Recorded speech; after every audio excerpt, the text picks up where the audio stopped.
ഇത് ഞങ്ങളുടെ മുത്തശ്ശി ആവേശാനന്ദ. ഇത് മുത്തശ്ശിയുടെ ചെറുമകൻ, ഞങ്ങളുടെ അമ്മാവൻ രാമവർമ്മ തമ്പുരാൻ.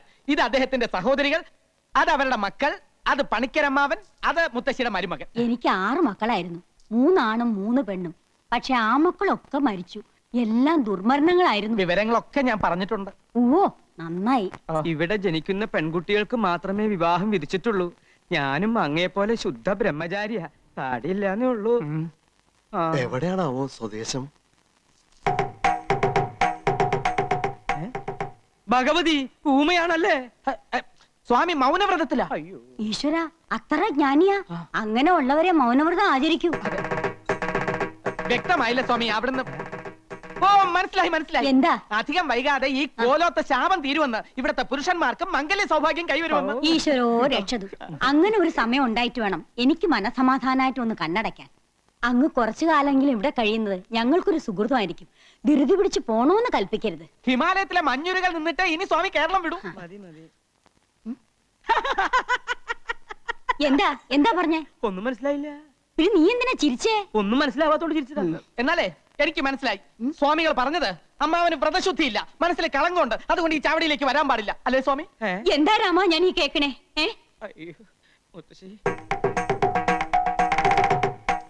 ചെയ്യിക്കാം സ്വാമി, ചെയ്യിക്കാം.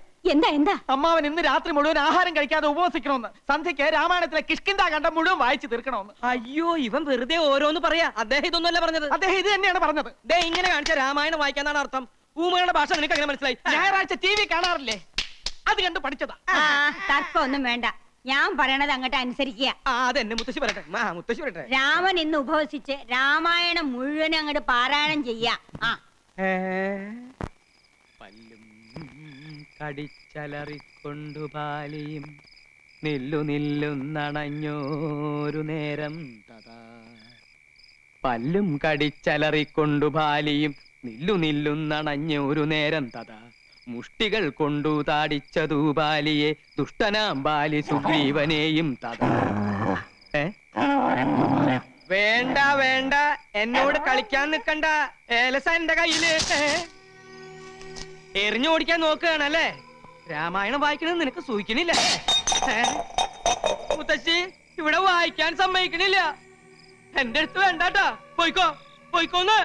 എനിക്ക് ധൈര്യമില്ലെന്നാ നിന്റെ വിചാരല്ലേ?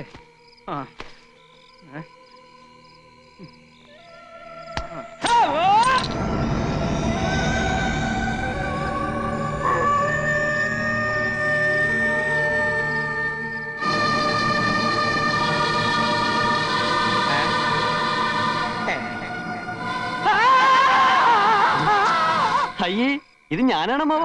ഒറ്റടിയുണ്ടല്ലോ. ഇങ്ങതാ പോ. ഇതെന്റെ കയ്യിലിരിക്കട്ടെ, എനിക്കിതുകൊണ്ടൊരാവശ്യമുണ്ട്. അമ്മാവന്റെ ശബ്ദമൊന്നും കേൾക്കണില്ലല്ലോ. കിഷ്കിന്ധാകാന്ഡം ഇത്ര പെട്ടെന്ന് വായിച്ചു തീർന്നോ? മുത്തശ്ശി ഇത് ഞാനാ. കുട്ടികളെ മാറ്റില്ല നിനക്ക്. മനുഷ്യന്റെ നല്ല ജീവൻ അങ്ങ് പോയി. അതിനുള്ള ശിക്ഷയായിട്ട് യുദ്ധകാന്ഡം കൂടി വായിച്ചു തീർക്കട്ടെ അല്ലേ? അതെ അതെ, മുഴുവൻ ഇരുന്ന് വായിക്ക. ഊണ് കഴിച്ചിട്ട് വായിച്ചാ പോരെ? എന്റെ കുട്ടിയോട് ഞാൻ പറഞ്ഞിട്ടില്ലേ ത്രിസന്ധിക്ക് മുമ്പ് കോലോത്ത് വരണമെന്ന്? ഇവിടെ എന്തൊക്കെയാ നടക്കണെന്ന് അറിയോ നിനക്ക്? എന്റെ മുത്തശ്ശി ഇവിടെ ഉള്ളപ്പോ എനിക്കൊന്നും സംഭവിക്കില്ല. എന്റെ കുട്ടി ആഹാരം കഴിച്ചു കിടന്നോളൂ, സമയം ഏറെയായി. അത് ശരിയാ. ചെന്നിരുന്ന് വായിക്കടാ. പല്ലും കടിച്ചലറിക്കൊണ്ടു ബാലിയും നില്ലു നില്ലെന്നണഞ്ഞൊരു നേരം തഥാ.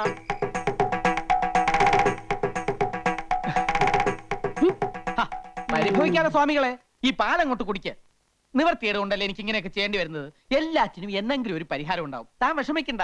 താടിയും മുടിയും വെച്ച് കെട്ടി ഇങ്ങനെ ഫാൻസി ഡ്രസ് കളിക്കാനേ ഇനി എന്നെ കിട്ടുവേല കേട്ടാ. കൊച്ചു ത്രേസ്യ ആരെങ്കിലും കാണും. കാണട്ടെ, എല്ലാരും അറിയട്ടെന്നു. ഇങ്ങനെയുണ്ടോ മനുഷ്യന്മാര്? വലിയ തമ്പുരാക്കന്മാരാണെങ്കിലുമേ ഒന്നിനും നെറിയില്ല. നീ കൊച്ചു ത്രേസ്യക്ക് മനസ്സിലായി കേട്ടാ. അല്ലേ പിന്നെ കെട്ടിക്കൊണ്ട് വന്ന പെണ്ണിനെ ആരെങ്കിലും ഇങ്ങനെ സ്വാമിയായിട്ട് ഇരുത്തുവാന്ന്. നീ കൂടുതലൊന്നും പറയണ്ട.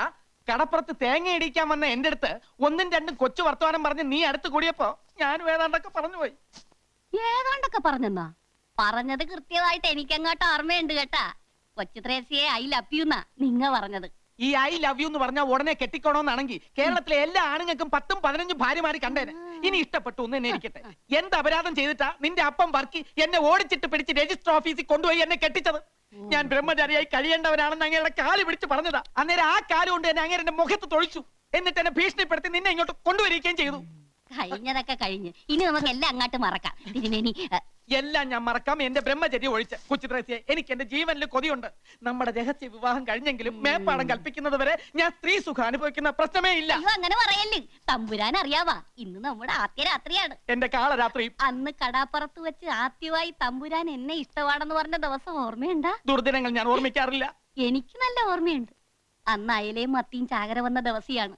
ആ സന്ധ്യക്ക് കടാപ്പുറത്ത് വെച്ച് തമ്പുരാൻ എന്നെ നോക്കി പറഞ്ഞു, കൊച്ചു ത്രേസ്യ സുന്ദരിയാണ്. കളിയാക്കിയാലും മനസ്സിലാകാത്ത പെണ്ണ്. ദേ ഒരു കാര്യം ഞാൻ പറഞ്ഞേക്കാം, ഞാൻ ജീവനോടെ ഇരിക്കുന്നത് കാണണമെന്നുണ്ടെങ്കിൽ ശൃംഗരിക്കാൻ വരാതെ മര്യാദയ്ക്ക് അടങ്ങി ഒതുങ്ങി ഇവിടെ കഴിഞ്ഞോണം. സമനില തെറ്റി ഞാൻ വല്ലതും ചെയ്തു പോയാൽ പാലമരത്തിന്റെ ചോട്ടിൽ നിന്ന് പിറ്റേന്ന് നീ തന്നെ എന്റെ എല്ലും മുടിയും പറക്കേണ്ടി വരും. അപ്പൊ ജീവിതകാലം മൊത്തം എന്നെ ഇങ്ങനെ സ്വാമി വേഷം കെട്ടി ചിരുത്താനാണ് ഇങ്ങോട്ട് കെട്ടി എടുത്തോണ്ട് വന്നത്. മേപ്പാടം കൽപ്പിക്കുന്നത് വരെ. മേപ്പാടൻ ആരുവാ?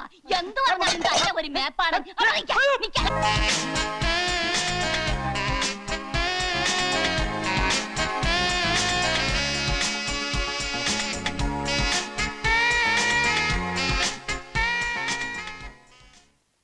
ആ രൂപം കണ്ണീന്ന് അങ്ങോട്ട് മായണില്ല.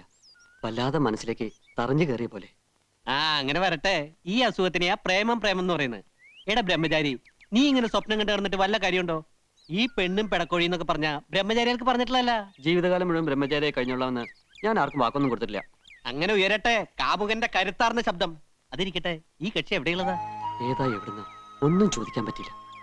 എവിടുന്നോ വന്ന് എവിടേക്കോ മറിഞ്ഞു പോയ സുഖകരമായ ഒരു സ്വപ്നം. പ്രേമ അസ്ഥിക്ക് എന്നെ പിടിച്ചിട്ടുണ്ട്. കവിത പറഞ്ഞിട്ടില്ലേ? മനസ്സ് തുറന്ന് എന്തെങ്കിലും പറയുമ്പോ നിനക്ക് തമാശ. പിന്നെയല്ല, ഒരു ദിവസം മുഴുവൻ നിന്റെ കൂടെ ഉണ്ടായിട്ടും ഊരും പേരും ചോദിക്കാൻ സമയം കിട്ടിയില്ല അത്രേ. പലതും ചോദിക്കണമെന്നുണ്ടായിരുന്നു, പക്ഷേ അതിനുള്ള അവസരം ഒത്തുന്നില്ല. പേര് മായെന്നാണെന്ന് തോന്നുന്നു. ഭാഗ്യം, അതിപ്പോഴെങ്കിലും ഓർമ്മ വന്നല്ലോ. ഇനി കേരളത്തിൽ മൊത്തത്തിലുള്ള മായമാരുടെ ലിസ്റ്റ് എടുത്ത് അന്വേഷിച്ചാൽ കാര്യങ്ങൾ എളുപ്പമായി. നമ്മുടെ തോട്ടുവക്കത്തെ മേന്റമംഗൾ ഒരു മായുണ്ട്. ഇനി അതായിരിക്കോ? അതായിരിക്കാനാ സാധ്യത. അവരുടെ മൂത്ത മകൻ 7ാം ക്ലാസ്സിൽ പഠിക്കുന്നുണ്ട്. നമുക്ക് അവനോട് തന്നെ ചോദിക്കാം, നിന്റെ അമ്മ പരസ്യ ചിത്രങ്ങളെ അഭിനയിച്ചു തുടങ്ങിയോന്ന്. നിന്നോട് ഇതൊക്കെ പറയാമെന്ന് എന്നെ വേണം തല്ലാൻ. എടാ, നിനക്കറിയാലോ, കോളേജിൽ ഇത്രയേറെ പെമ്പിളേരുണ്ടായിട്ടും എനിക്ക് ആരോട് ഇതുവരെ ഒന്നും തോന്നിയിട്ടില്ല.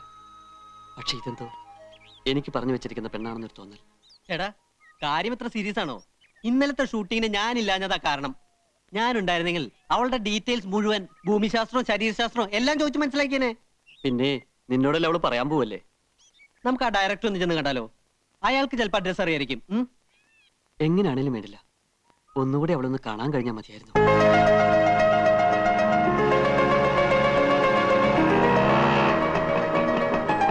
ഹായ് ഉണ്ണി.